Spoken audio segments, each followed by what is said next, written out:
why doesn't Israeli Hebrew sound Semitic at all? אנחנו לא נוכל לחיות בארץ הזאת עם איסלאמו נאצי אחד שכזה נשאר בעזה.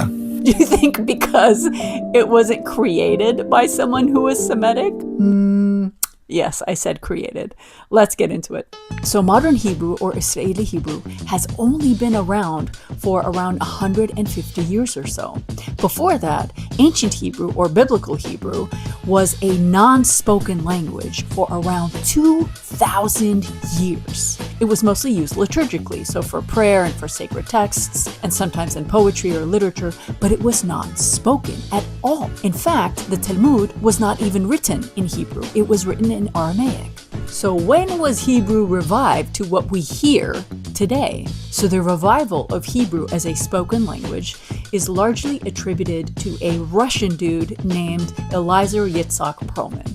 He was an Ashkenazi Jewish linguist who later changed his name to Eliezer ben Yehuda, of course, and he was obsessed with this idea of reviving Hebrew as a spoken language. Now, his native language was Yiddish, as was the language of most Central and Eastern European Jewish folks at the time. And so what he did is he took the Sephardic Jewish pronunciation, and of course he overlaid that with the European pronunciations, heavily influenced by Yiddish, Russian, Polish, and German. And so because of that, for instance, Israeli Hebrew doesn't roll their R's like Semitic languages do. So they don't say ra, they say ra.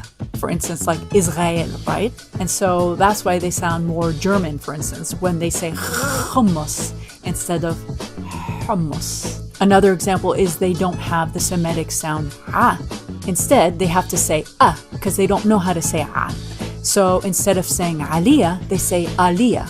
And so that's why the accent sounds so flat as opposed to Arabic-based dialects or ancient Hebrew.